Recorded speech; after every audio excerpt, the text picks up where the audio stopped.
Hello everyone, welcome to all in next frame. आज हम discuss करने वाले हैं जनरल स्टडीज़ का प्रैक्टिस सेट नंबर 75। यहाँ आपको प्रोवाइड होंगे आप 25 क्वेश्चन, जिसमें एक क्वेश्चन आपसे लास्ट में पूछूंगा, उसका आंसर आपने कमेंट बॉक्स में कमेंट करना है। लास्ट प्रैक्टिस सेट्स में आपको 20 क्वेश्चन प्रोवाइड किए जाते थे और अब यह 25 प्रोवाइड आपको किए जाएंगे।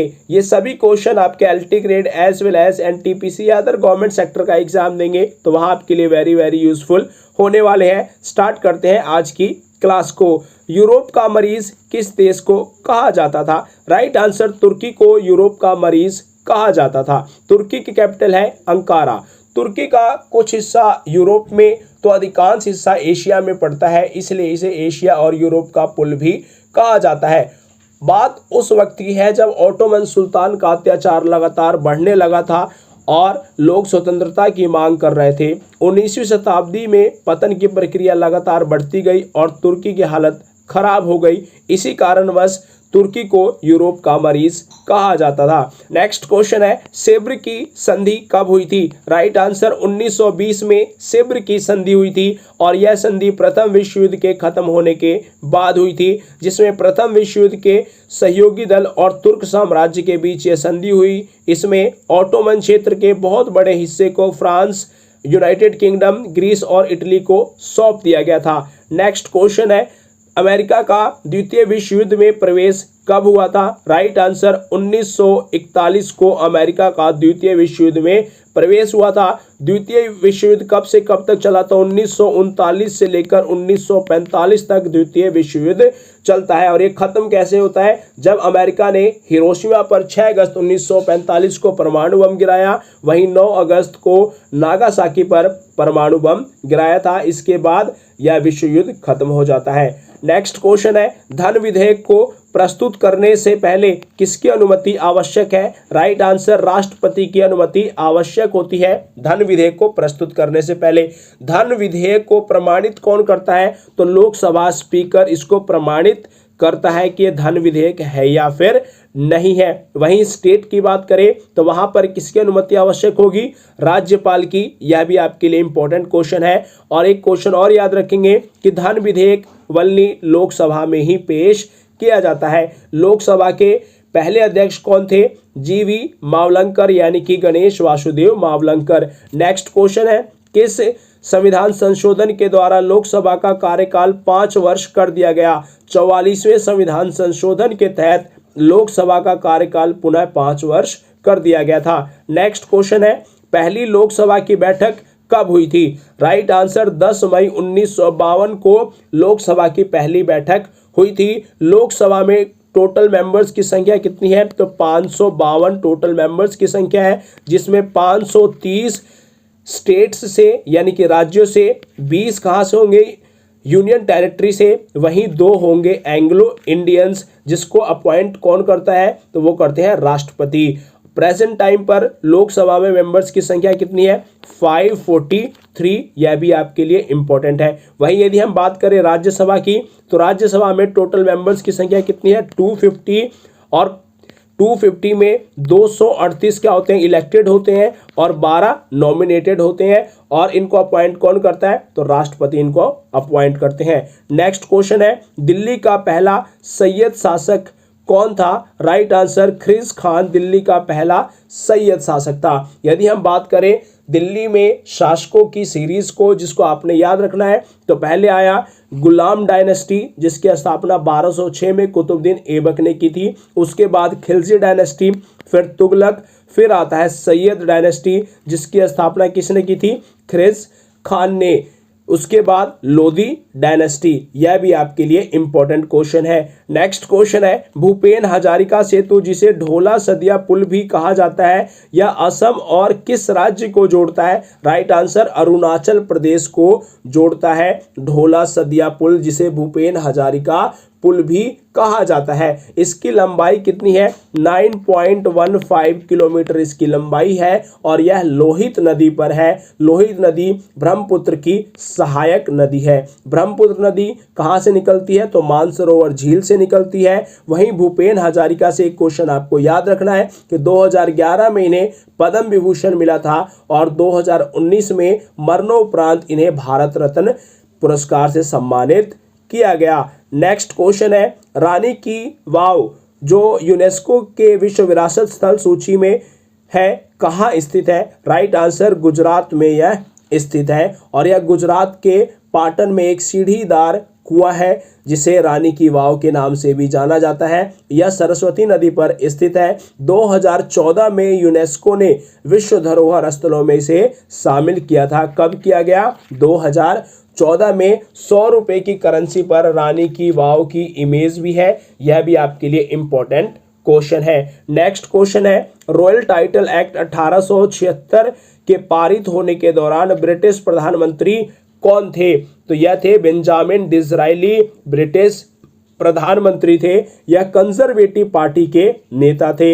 यह भी आपके लिए इंपॉर्टेंट होगा। और 1876 में रॉयल टाइटल एक्ट पारित किया गया। इसके तहत महारानी विक्टोरिया को भारत की महारानी घोषित कर दिया गया था। विक्टोरियल मेमोरियल कहाँ है? तो यह भारत के कोलकाता में है। यह भी आपके लिए इंपॉर्टेंट क्वेश्चन है। नेक्स्ट क्वेश्चन है, निम्नलिखित में से कौन सा राज्य नेपाल को भूटान से अलग करता है? राइट आंसर, सिक्किम राज्य नेपाल को भूटान से अलग करता है। यह वेरी इंपॉर्टेंट क्वेश्चन है। और सिक्किम भारत का 22वां राज्य बना था। और कब बना? तो यह बना था भाई 1975 में। यह आपके लिए वेरी इंपॉर्टेंट है। नेक्स्ट क्वेश्चन है, हिंदी की महानतम साहित्यिक कृतियों में से एक महाकाव्य कामायनी का लेखक कौन है? राइट आंसर, जयशंकर प्रसाद ने लिखा है कामायनी। नेक्स्ट क्वेश्चन है, 1872 में भारत के वायसराय लॉर्ड मेयो की हत्या कहाँ की गई? राइट आंसर, पोर्ट ब्लेयर में लॉर्ड मेयो की हत्या की गई। और इन्हें कहाँ दफनाया गया? आयरलैंड में। यह आपके लिए इंपॉर्टेंट है। लॉर्ड मेयो ने ही भारत में जनगणना की शुरुआत की थी और 1872 में पहली बार जनगणना की गई थी। उसके बाद 1881 से प्रत्येक 10 वर्ष के बाद जनगणना की शुरुआत कर दी गई। और 1881 में जनगणना किसने करवाई थी? तो लॉर्ड रिपन ने करवाई थी। नेक्स्ट क्वेश्चन है, भारत के निम्नलिखित में से किस राज्य में इंदिरा सागर बांध स्थित है जो कंक्रीट गुरुत्व बांध है? राइट आंसर, मध्य प्रदेश में है इंदिरा सागर बांध। यह आपके लिए वेरी इंपॉर्टेंट क्वेश्चन है। नेक्स्ट क्वेश्चन है, पिंगली वेंकैया को आज भी किस विशेष कारणवश इन्हें याद किया जाता है? तो पिंगली वेंकैया ने क्या किया था? भारतीय झंडे का डिजाइन तैयार किया था। नेक्स्ट क्वेश्चन है, गहरी माथा अभयारण्य उड़ीसा के लिए एकमात्र अभयारण्य है। तो यह कछुओं के लिए एकमात्र अभयारण्य है, गहरी माथा अभयारण्य। और यह किस राज्य में है? उड़ीसा में। और उड़ीसा की कैपिटल है भुवनेश्वर। नेक्स्ट क्वेश्चन है, गुप्त काल के दौरान सोने के सिक्कों को किस नाम से जाना जाता था? तो राइट आंसर क्या होगा? सोने के सिक्कों को दिनार के नाम से जाना जाता था। वहीं चांदी के सिक्कों को रूपक के नाम से जाना जाता था। गुप्त काल की स्थापना किसने की थी? श्री गुप्त ने गुप्त काल की स्थापना की थी। और रुपये किसने चलाया था? तो इसको चलाया था शेरशाह सूरी ने रुपया चलाया था। नेक्स्ट क्वेश्चन है, किस नदी को नर्मदा की हैंडमेड के रूप में जाना जाता है? राइट आंसर, ताप्ती नदी को नर्मदा की हैंडमेड के रूप में जाना जाता है। बात करें नर्मदा नदी की तो यह मध्य प्रदेश के अमरकंटक से निकलती है और गुजरात से होती हुई अरब सागर में गिर जाती है। नेक्स्ट क्वेश्चन है, बाड़गांव का सम्मेलन किस वर्ष हुआ था? राइट आंसर, 1779 में बाड़गांव का सम्मेलन हुआ था। नेक्स्ट क्वेश्चन है, माइटोकॉन्ड्रिया शब्द किसने बनाया था? राइट आंसर, कार्ल बेंडा ने माइटोकॉन्ड्रिया शब्द बनाया था। और माइटोकॉन्ड्रिया को powerhouse of the cell के नाम से भी जाना जाता है। वहीं लाइसोसोम को आत्मघाती थैली यानी कि सुसाइडल बैग के नाम से भी जाना जाता है। यह भी आपके लिए इंपॉर्टेंट क्वेश्चन है। नेक्स्ट क्वेश्चन है, मोपला किसान संघर्ष कहाँ हुआ था? राइट आंसर, मालाबार में मोपला किसान संघर्ष हुआ था। नेक्स्ट क्वेश्चन है, नंदा देवी पर्वत चोटी भारत के किस राज्य में स्थित है? राइट आंसर उत्तराखंड में है नंदा देवी पर्वत चोटी। यह भी आपके लिए इंपॉर्टेंट क्वेश्चन है। नेक्स्ट क्वेश्चन है, अजंता की गुफाओं की चित्रकला भारत में किसके स्वर्ण युग का प्रमाण है? राइट आंसर बौद्ध धर्म के स्वर्ण युग का प्रमाण है। यहाँ पर जातक की कहानियां मिलती है और जातक की कहानियां बुद्ध के पुनर्जन्म की कहानी से प्रेरित है। वहीं यदि हम बात करें भगवान बुद्ध की, तो इनका जन्म कब हुआ था? 563 बीसी में इनका जन्म हुआ था और इनकी मृत्यु कब हुई? 483 बीसी में इनकी मृत्यु हुई थी। नेक्स्ट क्वेश्चन है, भारतीय रेलवे का शुभांकर कौन सा है? तो राइट आंसर भोलू हाथी भारतीय रेलवे का शुभांकर है। और रेलवे की शुरुआत कब हुई थी? 16 अप्रैल 1853 को भारत में पहली बार रेलवे चलाई गई थी, यानी कि ट्रेन चलाई गई थी लॉर्ड डलहौजी के द्वारा मुंबई से ठाणे तक। और एक क्वेश्चन आपको जो याद रखना है कि भाप इंजन का आविष्कार किसने किया था? जेम्स वॉट ने। तो वहीं आधुनिक इंजन का आविष्कार किसने किया था? जॉर्ज स्टीफनसन ने। नेक्स्ट क्वेश्चन क्या है हमारा?